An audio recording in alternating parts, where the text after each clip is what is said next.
Shall we do one chapter of a Bible? One chapter of Bible before we get started.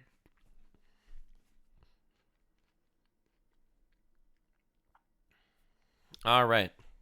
One chapter of Bible before we get started.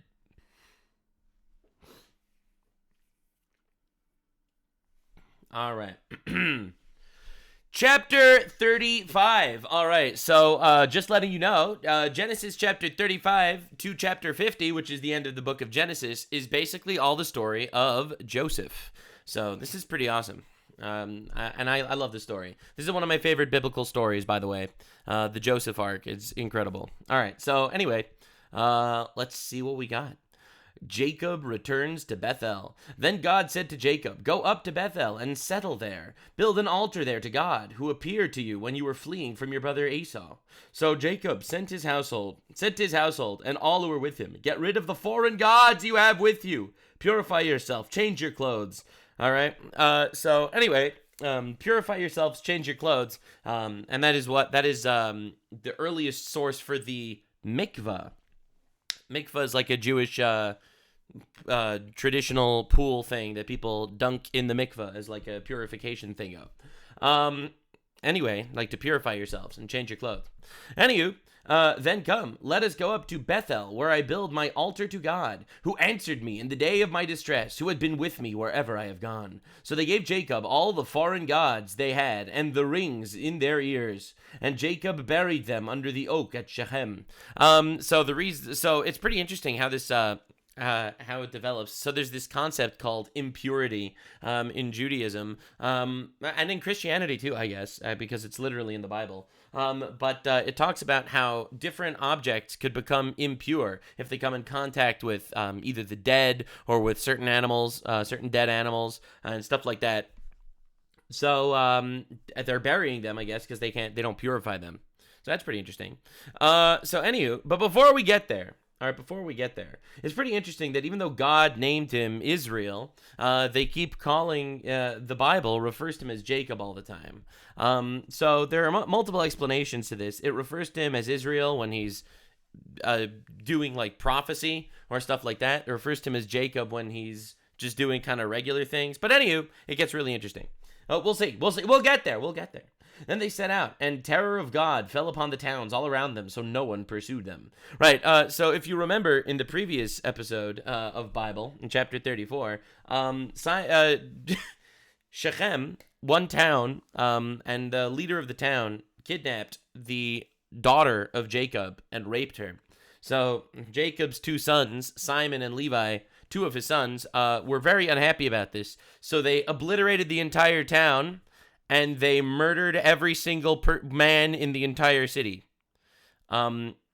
because they raped their sister, and they were not standing for that. But that's in the previous. So obviously, a lot of people were not very excited about this, and no one really wanted to mess with them after this. Jacob and all the people that came to Luz, that is Bethel, in the land of Canaan, there he built an altar and called the place El Bethel, all right, which literally stands for God's house of God. Anywho, because it was there that God revealed himself to him when he was fleeing from his brother. Now, Deborah, Rebekah's nurse, died and was buried under the oak outside Bethel, so it was named Alon Bakuth. All right, pretty cool. Anywho, after Jacob returned from Paddan Aram, God appeared before him and blessed him. God said to him, "Your name is Jacob. You will no longer be called Jacob. Your name will be Israel." So he named him Israel. Right, so he actually already got the name Israel a couple chapters ago, as we saw when he was wrestling the angel. However, as you can see, he's referring to him as Israel when he is currently, doing prophecy stuff, which is pretty awesome. Pretty awesome stuff. All right, and God said to him, "I am God Almighty. Be fruitful and increase in number. A nation and a community of nations will come from you. Kings will be among your descendants." Epic foreshadowing, this is all true. The land I gave to Abraham and Isaac, I also give to you, and I will give this land to the descendants after you. It was promised 3,000 years ago, guys. Then God went up from him and place where he went up from him at the place where he had talked to him. Jacob set up a stone pillar at the place where God had talked to him, and he poured out a drink offering on it. He also poured oil on it. This is also epic foreshadowing, because that is how specific types of sacrifices would be done in the temple later. It would be done with oil and flour offerings. But anyway, we'll get there eventually, I guess, if we keep doing a chapter a day. Jacob called the place where God talked to him Bethel. All right. The deaths of Rachel and Isaac. Alrighty. It's not foreshadowing. It was written after those things happened, except it wasn't. This was written before kings came from him. So this was literally foreshadowing. The Bible was written by Moses. Moses wrote this, divinely inspired by God. Moses wrote this, 1,000 years or 500 years before the first king of the descendants of Jacob. So this was literally prophecy. Anywho, the deaths of Rachel and Isaac. They then moved on from Bethel. While they were still some distance from Ephrath, Rachel began to give birth and had great difficulty. Yeah, this was sad. And as she was having great difficulty in childbirth, the midwife said to her, "Don't despair, for you have another son." As she breathed her last, for she was dying, she named her son Ben-Oni, but his father named him Benjamin. Benjamin was the final son of Jacob, and Rachel died in childbirth, giving birth to Benjamin. If you remember, a few chapters ago, Rachel stole a idol from her father Laban. All right. And her father was telling Jacob, "Someone stole my idols." And Jacob's like, "Whoever stole your idols should die. Now let us leave. It wasn't us." But it actually was Rachel. And she then dies in childbirth, which is pretty sad. Pretty sad. So Rachel died. So again, just add on more pain and suffering onto the tragic life of Jacob, okay? All right, his brother tries to kill him. His father likes his brother more than him. He runs away from his land. He ends up working as a servant for 21 years for his evil father-in-law, who marries him off to the wrong girl the first time and tricks him, all right? His wife that he does love has a hard time giving birth. Eventually, she does finally give birth. She dies in childbirth. Like, his daughter gets kidnapped and raped by Shechem. Like, dude, it's unbelievable what this man went through, and he was still a man of God. And he still built a wonderful, great nation and left an amazing legacy. Like, it's unbelievable. So Rachel died and was buried on the way to Ephrath, that is Bethlehem. Over her tomb, Jacob set up a pillar, and to this day, this pillar marks Rachel's tomb. For the record, we actually know where this is. In modern Israel, we actually know where Rachel's grave is. And I've been there once, actually. It is, which is pretty incredible. It really, truly incredible. Anyway, so Rachel died there, and they buried her there immediately. Actually, there's this other burial spot, the cave of Machpelah. That's where Abraham buried his wife and where he was buried. Jacob was actually buried there with his wife Leah. Rachel was not buried beside him. Rachel was buried, like, on the path.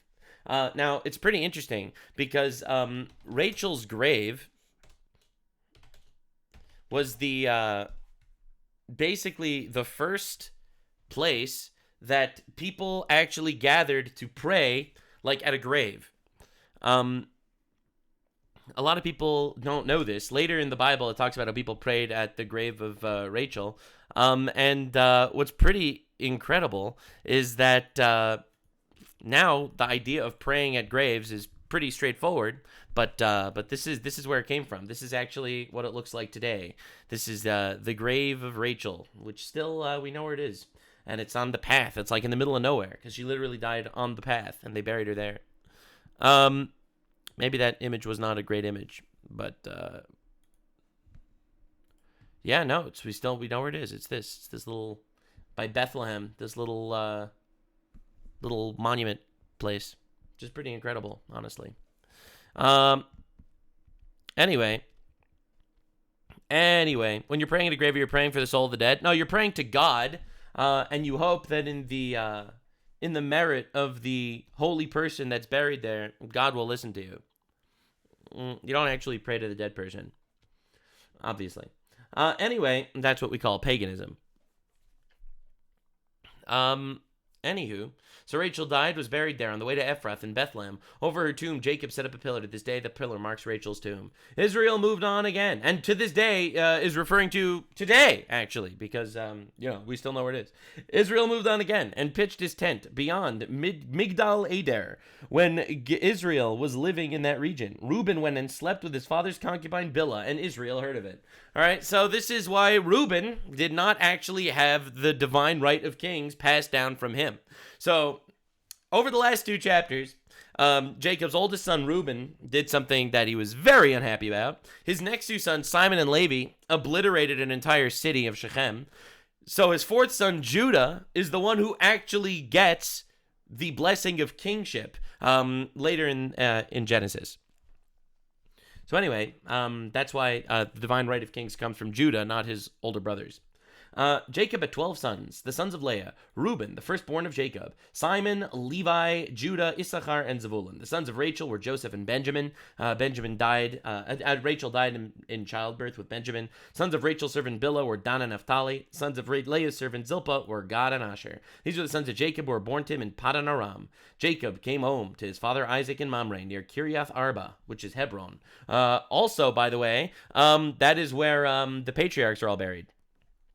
By the way, where Abraham and Isaac stayed, right? That's where the patriarchs are all buried. Abraham, Isaac, Jacob, they're all buried there, which is pretty incredible. Isaac lived 180 years. Then he breathed his last and died, and was gathered to his people, old and full of years, and his sons, Esau and Jacob, buried him.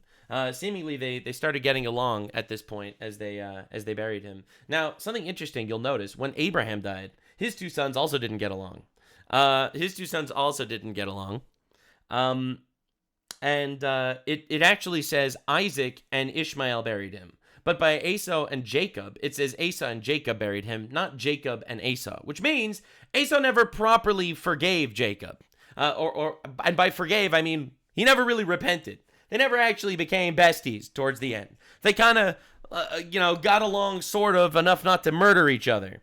But it's not like he actually gave precedence to his brother, as opposed to Ishmael, when Abraham died. All right, that was chapter 35. I guess 36 is when the story of Joseph starts. Very exciting stuff. Anyway, moving on. That'll be next time. Bye. All right. All righty.